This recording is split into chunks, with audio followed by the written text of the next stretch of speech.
Buenos días, feliz sábado. Hoy os traigo un tema porque quiero hablaros de los elegidos. Y preguntaros quiénes son los elegidos, me parece que la respuesta la tenéis fácil, ¿no? Viendo un poquito la pantalla, estos elegidos: Pedro, Jacobo, hijo de Zebedeo, Juan, Andrés, Felipe, Bartolomé, Mateo, Tomás, Jacobo, hijo de Alfeo, Tadeo, Simón y Judas. Son los elegidos. 12 hombres elegidos por Jesús, los 12 apóstoles.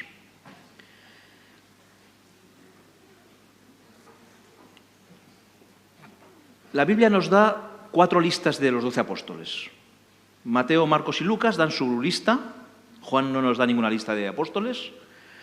Y Lucas luego en el libro de Hechos nos da una cuarta lista de 11 apóstoles. Evidentemente Judas Iscariote ya no está en esa lista. Pero de las listas cada una ordena de una forma distinta a los apóstoles, pero todas coinciden en los 4 primeros. Estos 4 primeros son un apartado especial dentro de los 12 apóstoles. Son 2 grupos de 2 hermanos. Pedro, hermano de Andrés, y Jacobo, hermano de Juan. Estos son 4 especiales que encabezan siempre la lista de los apóstoles. Estos 4 personajes, estos 4 apóstoles, son mencionados de forma especial en varias ocasiones. La primera de ellas es mencionada cuando Jesús sana a la suegra de Pedro. A lo mejor no se os ha pasado el detalle, pero los 4 que fueron a casa de Pedro aquella mañana fueron estos 4, y se les menciona específicamente a ellos. Estos 4 fueron los que estaban en casa de Pedro cuando él sanó a su suegra. Bueno, me he colado. Empiezo bien. El segundo. Evidentemente, se me ha escapado el primero. Fueron los 4 llamados a la vez. Llamados a tiempo completo, porque todos ellos habían sido ya llamados antes, habían seguido a Jesús a ratos, pero fueron llamados a tiempo completo después de una pesca milagrosa. Y fueron también con la suegra de Pedro, y en una tercera ocasión, cuando Jesús dijo que Jerusalén iba a ser destruida, que del templo no quedaría piedra sobre piedra, fueron estos 4 los que se acercaron a Jesús y le preguntaron: dinos cuándo sucederán estas cosas y cuáles serán las señales de tu venida. ¿Vieron? Ellos 4 los que lo hicieron. Y por última vez se los menciona juntos, además con 3 discípulos más, cuando Jesús ya ha resucitado, ellos van a Galilea y Pedro decide: pues me voy a pescar. Y se apuntan los pescadores. Así que los 4 se juntan para pescar y hay 3 discípulos más que se juntan con ellos. Esto es el grupo de los 4. Pero este grupo también se le mencionan por parejas, de forma aislada.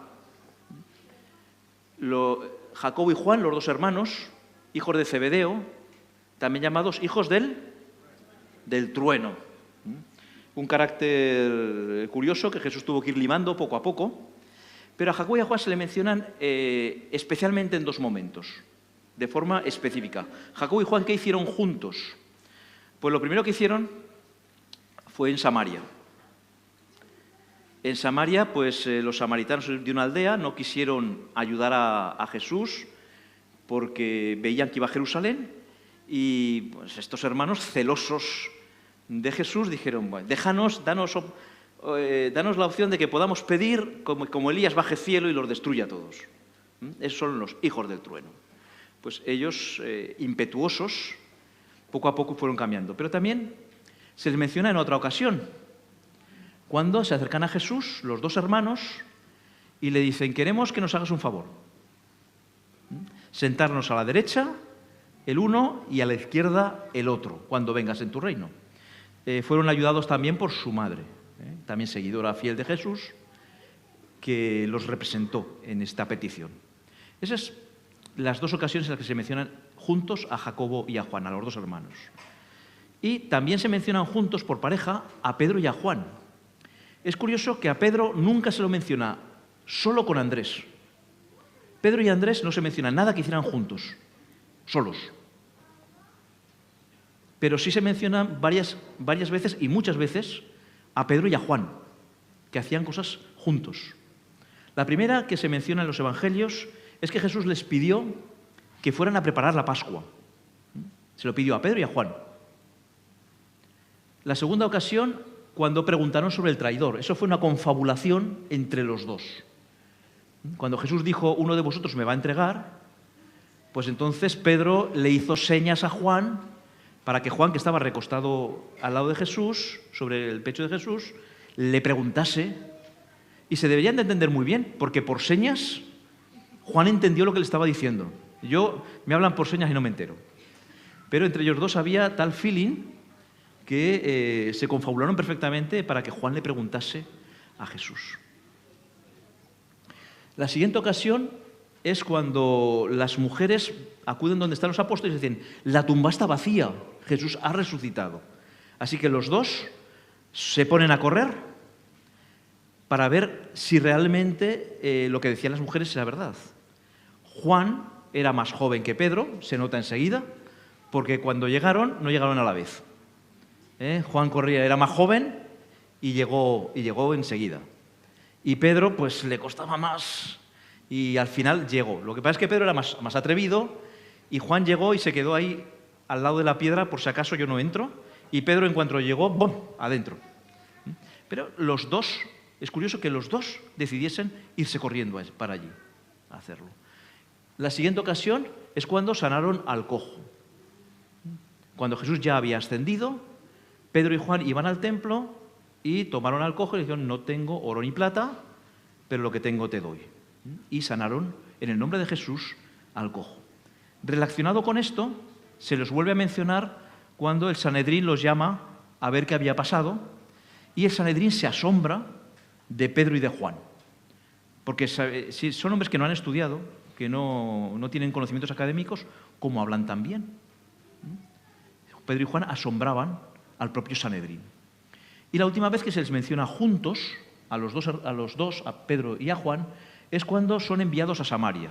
El diácono Felipe había llegado a Samaria, había empezado a predicar y mucha gente aceptó el Evangelio y desde Jerusalén dijeron, pues Pedro y Juan, a Samaria. Y los enviaron allí juntos como pareja evangelizadora para terminar el trabajo que estaba realizando el diácono Felipe. Estas son las ocasiones en que se lo mencionan juntos. No obstante, dentro de los 12 elegidos hay un grupo de elegidos. Los elegidos de entre los elegidos. Y no son los 4, son solo 3. Pedro, Jacobo y Juan. Estos son los elegidos de los elegidos. El grupo especial de Jesús. Tan especial que Jesús los escogió especialmente para ocasiones determinadas, ocasiones importantes. La primera vez fue cuando iba a resucitar a la hija de Jairo. ¿Ya recordáis? Jairo había pedido que Jesús viniese a su casa a sanar a su hija y en el camino le dice, no, tu hija ha muerto. Y Jesús dice, no os preocupéis. Pero no deja que vengan con él más que Pedro, Jacobo y Juan. Y con ellos 3 es donde se hace esa resurrección, ese sanamiento especial de la hija de Jairo. La segunda ocasión es en la transfiguración. Cuando Jesús sabe que va a ser transfigurado, toma a los 3 para que le acompañen al monte. Los llama por nombre y suben con él. Y ahí es transfigurado y aparece Moisés y Elías en la presencia de estos apóstoles que son especiales. Y la tercera vez en que Jesús los llama concretamente para algo es en Getsemaní. Él está angustiado, deja que los apóstoles se queden en un lugar y pide a Pedro, a Jacobo y a Juan que lo acompañen un poquito más lejos y que se queden a orar por él y a orar con él. Necesitaba la compañía especial y para ello escogió a estos 3 hombres. Los necesitaba especialmente. Bueno, se durmieron y tal, pero por lo menos lo intentaron. Jesús quería especialmente su compañía. Y la última vez que se los menciona juntos es en una epístola de Pablo, la epístola a los Gálatas, donde se menciona como pilares o columnas de la Iglesia a Jacobo, a Pedro y a Juan. Aunque luego haremos hablaremos un poquito, unos pequeños detalles de este texto de Pablo.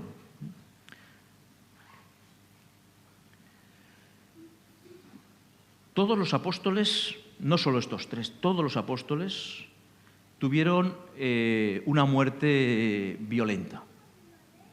También vamos a matizar algunas cosas, ¿no? Pero si cogemos la lista de los 12 apóstoles y quitamos a Judas, que sí, también tuvo una muerte violenta, pero fue por su culpa, estos 12 dieron su vida por el Evangelio. Si comenzamos por Andrés, según la tradición fue crucificado en una cruz en forma de X en Patras, Grecia, alrededor del año 60. No sé si habréis oído o suena la cruz de San Andrés. La cruz de San Andrés es una cruz en forma de X, porque allí fue martirizado o crucificado Andrés en ese tipo de cruz, la cruz de San Andrés. Felipe, la tradición nos dice que fue martirizado en Hierápolis, en Frigia, en Turquía, en la actual Turquía, alrededor del año 80 después de Cristo. Fue el apóstol que murió último, en el año 80. De Bartolomé, también llamado Natanael, se nos dice que fue crucificado o flagelado hasta morir en Armenia, alrededor del año 65 después de Cristo. También la tradición nos dice de Tomás que fue apuñalado con una lanza, o sea, lanceado, en la India durante una misión evangelizadora alrededor del año 72 después de Cristo. Mateo dice que fue martirizado en Etiopía alrededor del año 70 después de Cristo. Santiago el Menor, no el hermano de Juan, sino el hijo de Alfeo, fue martirizado en Jerusalén sobre el año 62, lapidado por orden de Anás, el que fue considerado en toda su vida como sumo sacerdote, tuviese o no el cargo en ese momento. Anás era el sumo sacerdote para el pueblo judío. Simón el Celote, según la tradición, predicó en Egipto y en Persia y fue crucificado en Samaria, alrededor del año 65. Fue uno de los apóstoles que más viajó. Fue un apóstol viajero, predicando el Evangelio. Tadeo, Judas Tadeo, según la tradición, fue martirizado en Edesa, en Mesopotamia, que es actualmente San Liurfa, en Turquía, sobre el año 65 después de Cristo. Si hacemos la cuenta, os habéis dado cuenta que yo os he hablado de 8 apóstoles. Me faltan 4. Judas no lo tengo en cuenta, así que me faltan los 3. ¿Qué 3? Los elegidos de los elegidos. Fueron los únicos a los que Jesús predijo su muerte. Él dijo que todos iban a sufrir, todos iban a tener dificultades, pero él predijo la muerte de los 3 apóstoles, de Pedro, de Jacobo y de Juan. Vamos a nuestras Biblias y vamos a encontrar cómo Jesús predijo el futuro de estos apóstoles. El Evangelio de Juan, capítulo 21, versículos 18 y 19.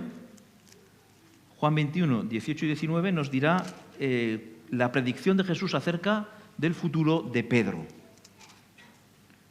Juan 21, 18 y 19 nos dice: de cierto te digo, cuando eras más joven te ceñías e ibas a donde querías, mas cuando ya seas viejo, extenderás tus manos y te ceñirá otro, y te llevará a donde no quieras. Esto dijo, dando a entender con qué muerte había de glorificar a Dios. Y dicho esto, añadió: sígueme. En ese momento las palabras podían parecer crípticas para Pedro. Lo único que le quedaría claro en ese momento es que Jesús estaba diciendo que iba a llegar a viejo y que cuando llegara a viejo tendría problemas. Pero el Evangelio de Juan, escrito por Juan, se escribió mucho tiempo después de la muerte de Pedro. Así que Juan ya vio claro el significado de estas palabras y nos lo explica. Esto significaba que Jesús estaba anunciando la muerte de Pedro. Cuando llegó el momento, Pedro fue crucificado. Extendieron sus manos sobre la cruz, como habían hecho con Jesús, y fue crucificado. La tradición también nos dice que no sintiéndose digno de morir como Jesús, como su maestro, pidió ser crucificado boca abajo. Y así acabó la vida de este apóstol. Año 64 después de Cristo, a causa de la persecución de Nerón. Murió el mismo año que el apóstol Pablo. Mientras que Pablo fue muerto al estilo romano, pues Pedro sufrió la muerte al estilo judío. Lo mataron como a los judíos, crucificado. Año 64 a causa de la persecución levantada por Nerón. En cuanto a Jacobo y a Juan, ¿qué les predijo Jesús? Vamos al Evangelio de Marcos, Marcos 10, versículos 35 al 40. Marcos 10, 35 al 40 nos dirá: entonces Jacobo y Juan, hijos de Zebedeo, se le acercaron diciendo: Maestro, querríamos que nos hagas lo que pidiéramos. Él les dijo: ¿qué queréis que os haga? Ellos le dijeron: concédenos que en tu gloria nos sentemos el uno a la derecha y el otro a tu izquierda. Entonces Jesús les dijo: no sabéis lo que pedís. Y qué bien lo dijo. No sabían lo que estaban pidiendo. ¿Podéis beber el vaso que yo bebo? ¿O ser bautizados con el bautismo con que yo soy bautizado? Ellos dijeron: podemos. Jesús les dijo: a la verdad, del vaso que yo bebo, beberéis, y con el bautismo con que yo soy bautizado, seréis bautizados. Pero el sentarse a mi derecha y a mi izquierda no es mío darlo, sino a aquellos para quienes está preparado. ¿Qué les estaba profetizando Jesús? ¿Cuál fue la copa o el vaso que Jesús bebió? En Getsemaní él pedía: por favor, pase de mí esta copa. La amargura de la muerte, la amargura de ser prendido, todo eso, esa amargura de la persecución es la que iban a sufrir también estos apóstoles. Así que Jesús les dijo: vais a tomar, no sabéis lo que estáis pidiendo, porque estáis pidiendo a gritos que os torturen. Y así ocurrió. Jacobo, Hechos 12, primeros versículos, 1 y 2. ¿Cuál fue el futuro de Jacobo, hijo de Zebedeo? Nos dice, capítulo 12, el versículo de Hechos: en aquel mismo tiempo, el rey Herodes echó mano a algunos de la iglesia para maltratarles y mató a espada a Jacobo, hermano de Juan. No queda duda, hay muchos Jacobos. En los apóstoles había incluso 2 Jacobos. Se llaman Jacobo el mayor y Jacobo el menor, para diferenciarlos. Y aquí queda claro: Jacobo, el hermano de Juan. Por lo tanto, el apóstol Jacobo, uno de los 3 elegidos, fue el primero en sufrir el martirio, decapitado por orden de Herodes. Año 44 de nuestra era. Herodes Agripa I decide perseguir a la iglesia, toma a Jacobo y lo manda a decapitar. Y ahí acabó la historia de Jacobo. Bebió la copa que Jesús había profetizado que bebería. ¿Y Juan? ¿Qué pasó con Juan? ¿Dónde podemos leer la muerte de Juan? Pues no la encontramos. No aparece. Igual que no aparece la muerte de muchos de los otros apóstoles que hemos leído, no aparecen, porque ocurrieron después de la escritura de los evangelios, después de escribir Hechos, y entonces no lo conocemos. Pero sí conocemos por la tradición cómo acabó Juan. Juan fue torturado y martirizado, pero no una vez, sino varias veces. La más famosa, la más conocida, fue en tiempos de Domiciano, cerca del año 90 de nuestra era. Y Domiciano quería hacer un castigo ejemplar sobre Juan.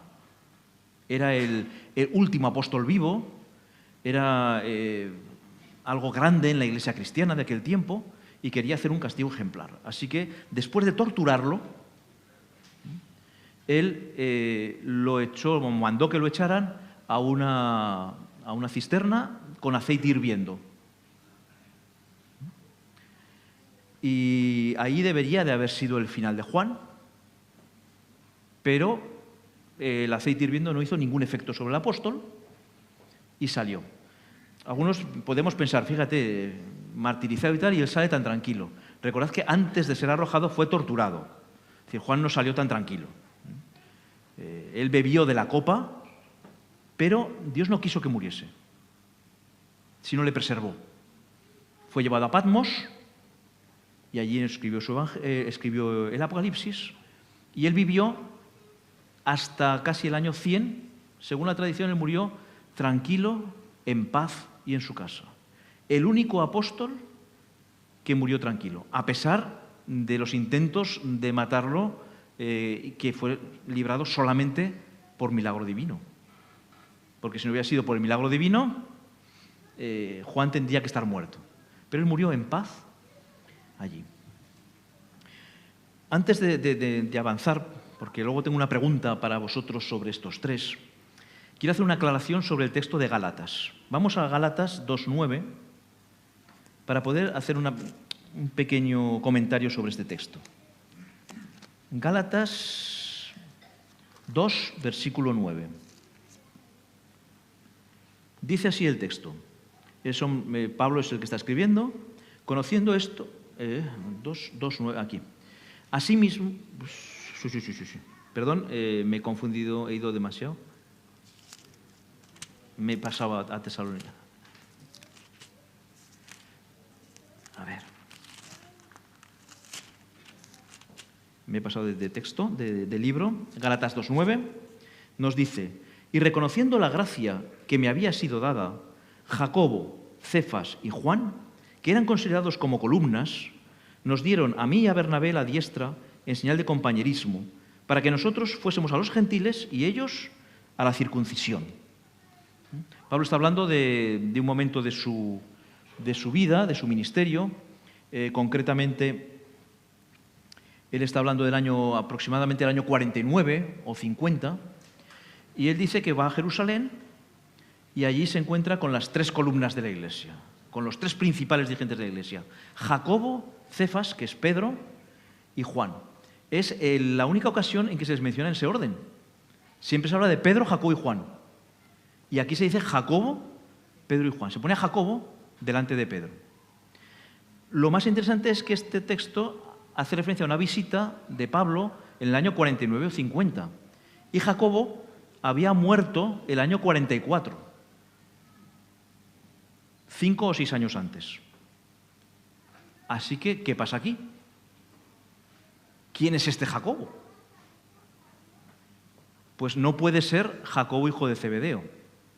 No puede ser el hermano de Juan porque estaba muerto. Y Pablo mismo nos aclara quién era este Jacobo. En el mismo libro de Gálatas, en el capítulo 1 y versículos 18 y 19, donde él relata otra visita que había hecho a Jerusalén anterior, nos dice, versículos 18 y 19, del capítulo 1. Después, pasados 3 años, subí a Jerusalén para ver a Pedro y permanecí con él 15 días. Pero no vi a ningún otro de los apóstoles, sino a Jacobo, el hermano del Señor. Jacobo, el hermano de Jesús, que después de la resurrección tuvo una conversión y un encuentro directo y personal con Jesús, fue el designado para dirigir la iglesia de Jerusalén hasta su muerte. Este Jacobo, hermano de Jesús, fue el que dirigió el Concilio de Jerusalén, el que era considerado el dirigente principal de la iglesia junto a Pedro y a Juan, y el que escribió la Epístola de Santiago, porque Jacobo y Santiago es el mismo nombre. Así que este Jacobo de Gálatas no es el hermano de Juan. Desechemos, por si acaso alguna vez teníamos que ya hacer este breve paréntesis. Y ahora vamos a recapitular. Volvemos a recordar a los 3 elegidos del grupo de elegidos. Jacobo, el primero que sufre la muerte, año 44, muere allí. Pedro, vamos a Hechos 12, otra vez. De Hechos 12:1, donde nos relataba la muerte de Jacobo, porque ocurre algo muy especial, justo relacionado con la muerte de Jacobo. Nos dice Hechos 12, en aquel mismo tiempo, el rey Herodes echó mano a algunos de la iglesia para maltratarles y mató a espada a Jacobo, hermano de Juan. Pero sigamos. Y viendo que esto había agradado a los judíos, procedió a prender también a Pedro. Eran entonces los días de los panes sin levadura. Y habiéndole tomado preso, le puso en la cárcel, entregándole a 4 grupos de 4 soldados cada uno para que le custodiase. Y se proponía sacarle al pueblo después de la Pascua. Así que Pedro estaba custodiado en la cárcel, pero la iglesia hacía sin cesar oración a Dios por él. Y cuando Herodes le iba a sacar aquella misma noche, estaba Pedro durmiendo entre 2 soldados, sujeto con 2 cadenas, y los guardas delante de las puertas custodiaban la cárcel. Y aquí que se presentó un ángel del Señor y una luz resplandeció en la cárcel. Y tocando a Pedro en el costado lo despertó diciendo, levántate pronto. Y las cadenas se le cayeron de las manos. El relato sigue contándonos cómo Pedro sale con el ángel, los guardas ni se enteran y al final llega a la calle y allí es liberado. Santiago, Jacobo, muere decapitado. Unos días después, Pedro es cogido en la cárcel y guardado durante 7 días, los que tenían que pasar la Pascua, para morir. Aparentemente todo decía que iba a ser el segundo apóstol en morir por Jesús. Sin embargo, cuando ya el tiempo se acababa, un ángel lo libera de la cárcel. Y por un milagro, Pedro no muere. Es más, vive 20 años más, hasta el año 64, en el cual ya con Herodes muere crucificado. Así que este Pedro, que tendría que haber muerto, no muere, aunque muere después, cumpliendo la profecía de Jesús de que hasta que no fuera viejo, no moriría. Juan sufrió un martirio, lo van a matar, pero no muere. Y al final muere en paz en su propia cama de vejez. ¿Por qué uno muere joven? Otro es librado en ese mismo momento de la muerte, pero al final tiene que morir por Cristo. Y otro es salvado de la muerte y no tiene que sufrir la muerte por Cristo. ¿Por qué? ¿No eran los 3 los elegidos? ¿Qué diferencia habría entre ellos? Porque Dios actúa de una forma con unos y de otra forma con otros. Es más, de distinta forma con los 3. Podríamos esperar que si son elegidos especialmente por Jesús, tenían una hora especial y todos iban a tener más o menos lo mismo que hacer y el mismo final, pero no es así. Y a veces también nos preguntamos por qué en ocasiones una persona fiel, un creyente fiel, muere de un cáncer terminal, de repente, en unos días, y otro, sin embargo, es sanado. ¿Era más fiel uno que el otro? ¿Era más fiel Jacobo que Pedro? ¿Por qué Dios actúa de una manera con unas personas y de otra con otras? ¿Por qué Dios hace milagros increíbles con unos y con otros no? ¿O por qué Dios actúa milagrosamente en nuestra vida en un momento determinado y en otro, ¿qué ha pasado? Todo sale mal. Me ha abandonado. No lo veo. No hace nada. ¿Por qué? Supongo que no esperaréis que os dé una respuesta exacta, ¿vale? Pero os voy a dar 3 premisas para intentar entender por qué Dios está actuando de distinta manera en la vida de estos apóstoles elegidos y en la vida de nosotros, que recordad, también hemos sido elegidos por Dios. Dios también nos ha llamado y nosotros hemos respondido. Somos también los elegidos. ¿Y por qué Dios actúa unas veces de una forma con unos y otras con otros? 3 premisas. La primera la encontramos en Romanos 11:33. Libro de Romanos, capítulo 11 y versículo 33. Oh profundidad de las riquezas de la sabiduría y de la ciencia de Dios. Cuán insondables son tus juicios e inescrutables tus caminos. Primera premisa, no podemos comprender las decisiones de Dios. Es imposible para nosotros comprenderlas. Con esto ya casi podíamos decir, ya está, ¿no? Dios es soberano, como no lo entendemos, que haga lo que quiera. Pero os he dicho que tenemos tres premisas. El cristiano no es una persona conformista que dice, bueno, Dios hará y ya está. Sí, tenemos fe y confianza en eso, pero hay más. Segunda premisa, Jeremías 10:23.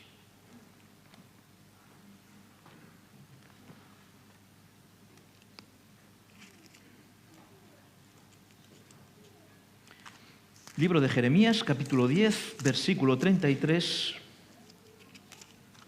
nos dice, 10:33, bien, 23, perdón. Jeremías 10:23 nos dice, conozco, oh Señor, que el hombre no es señor de su camino, ni el hombre que camina ni del hombre que camina es el ordenar sus pasos. Segunda premisa.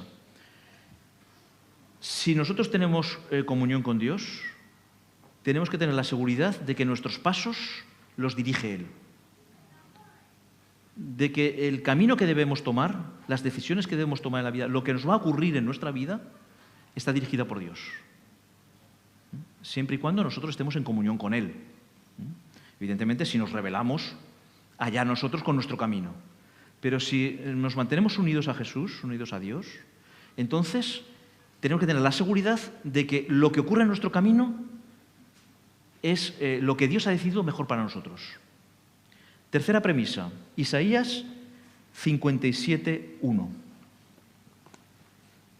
Retrocedemos al profeta Isaías, versículo 57 y versículo 1, nos dice lo siguiente el profeta, que es nuestra tercera premisa. Perece el justo y no hay quien piense en ello, y los piadosos mueren y no hay quien entienda que de delante de la aflicción es quitado el justo. En una versión más moderna nos dirá, los hombres honrados mueren, pero nadie se preocupa. Los hombres buenos desaparecen, pero nadie entiende que al morir se ven libres de los malos o del mal. Tercera premisa, cuando un justo muere, cuando una persona consagrada a Dios muere, se acabaron sus problemas. Es una liberación para el hombre justo, para la mujer justa, la muerte. Y si juntamos las tres premisas, podemos deducir que no podemos comprender la manera en que Dios actúa, pero podemos tener la seguridad de que Él va a actuar de la mejor manera para nosotros. Y si la mejor manera es que nuestra vida acabe, eso seguro que es lo mejor para nosotros. Y además nos va a permitir descansar. Ya. Los mártires que fueron martirizados durante la Inquisición, durante la persecución romana, en otras ocasiones, actualmente en nuestro siglo XXI, hay cristianos que están sufriendo y que están muriendo por hablar de Jesús. Esos que sus enemigos y Satanás los incita para destruirlos y matarlos, no saben que realmente están haciendo un bien. Que cuando ellos morían ya eran liberados, ya la guerra había acabado para ellos. La batalla había terminado, podían descansar. Y mientras tanto, estaban en la confianza plena de que Dios dirigía sus pasos, dirigía sus caminos. Y con nosotros también ocurre lo mismo. Dios dirigirá nuestros pasos siempre y cuando mantengamos las premisas y sepamos que Jesús es nuestro Salvador, lo aceptamos como nuestro Salvador y tenemos una comunión con Él. Cada día, a través de su palabra, a través de la oración, podemos dar la confianza plena de que ocurra lo que ocurra, Dios va a dirigirnos. Y si ocurre lo peor que pueda ocurrir, eso también es lo mejor para nosotros. Con esa premisa podemos entregarnos tranquilamente a la voluntad de Dios, o esperanzadamente. No libres de problemas a veces, pero también a veces la seguridad de que Dios obrará milagros si hace falta. Si el camino que Él quiere que llevemos es imposible, Él va a hacer un milagro para hacerlo. Así que podemos confiar y pedirle en nuestra vida que haga milagros, porque Él los va a hacer. No somos cristianos resignados.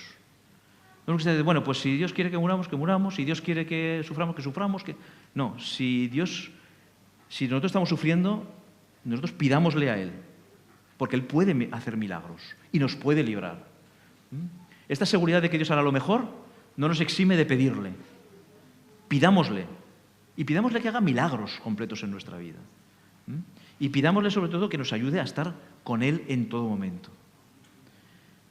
Hay un detalle más de los elegidos, de Jacobo, de Pedro, Jacobo y Juan. Un pequeño detalle. Si los tomamos a los tres, son hombres simbólicos. Nos enseñan una enseñanza con respecto al tiempo del fin, al tiempo en que estamos viviendo. La época final se va a describir especialmente en Apocalipsis como un tiempo de dificultades. Pablo nos dirá también que iban a venir tiempos difíciles. Tiempos de dificultades en los cuales el Evangelio va a volver a ser predicado de forma universal, pero bajo amenaza, bajo problemas graves. Y estos tres elegidos simbolizan tres tipos de creyentes que viviremos o que estamos viviendo, estamos empezando a vivir el tiempo del fin. Jacobo podía haber estado predicando el Evangelio 50 años como estuvo Pedro. Pero Dios decidió que su tarea, su labor, había acabado. Y murió el primero, joven. Representa a aquellos que cuando vayan a empezar las dificultades del tiempo del fin, Dios llamará al descanso porque no estarán preparados para soportar esas pruebas. Entonces Dios decidirá que es mejor que pasen el descanso. Eso están simbolizados por el apóstol Jacobo.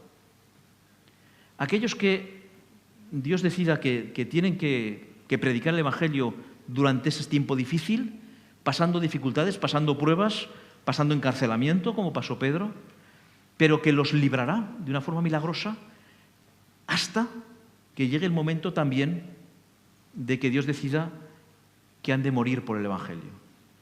Y el decreto de muerte afectará a algunos creyentes que, como Pedro, aunque en algunos momentos sean librados milagrosamente, al final morirán antes de que Jesús venga a causa de la maldad y de los planes de Satanás. Y Juan representa a aquellos que pasarán el tiempo del fin con todas sus dificultades, con todos sus problemas, pero serán milagrosamente librados hasta el final. Y como Jesús le dijo a Pedro, cuando le dijo, mira, tú vas a morir de viejo, Pedro, ¿qué hizo? Se volvió atrás y dijo, ¿y este? ¿Y Juan? ¿Qué? ¿También? ¿Qué le va a pasar? Y Jesús le dijo, si yo quiero que este quede, ¿a ti qué? Si yo quiero que quede hasta que yo venga, ¿qué a ti? Juan quedó hasta que Jesús vino, no físicamente, pero él tuvo la revelación y la visión en Apocalipsis de la venida de Cristo. Y los que vivan o vivamos en el tiempo del fin y Dios decida que nos mantengamos hasta el fin, esos verán venir a Jesús físicamente, tal como se le había prometido al apóstol Juan. Así que estos son hombres simbólicos que nos dicen y nos preparan para lo que vendrá en el tiempo del fin. ¿Qué nos toca a nosotros? ¿Qué debemos hacer ante estas decisiones, ante los problemas de qué va a ser de mi vida? ¿Qué planes tiene Dios para mí? Como no lo sabemos, una cosa tenemos que hacer segura.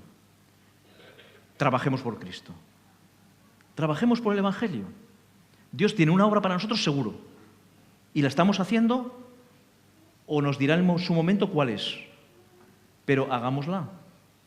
Cuando Dios nos llame a hacer algo, no nos quedemos de brazos cruzados. Hoy no, que me viene mal. No. Hagamos nuestra obra. Dios nos ha llamado a hacer una labor, hagámosla. Y quiero terminar con un último versículo. 1 Corintios 15, 58. Dice así este texto, 1 Corintios 15, 58. Así que, hermanos míos amados, estad firmes y constantes, creciendo en la obra del Señor, siempre, sabiendo que vuestro trabajo en el Señor no es en vano. Tenemos un trabajo que realizar. El Señor nos ha llamado a una obra. No sabemos cómo lo va a hacer, pero sabemos que si nosotros hacemos nuestra parte, Él va a hacer la suya. La haga, como quiera. Escuchad de nuevo el texto y aplicadlo en vuestro corazón. Este texto está escrito para cada uno de vosotros y para mí.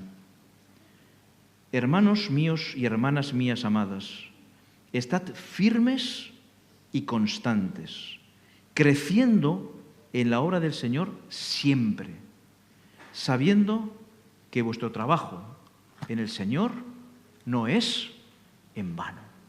Con esta confianza, acerquémonos a nuestro Señor. Amén.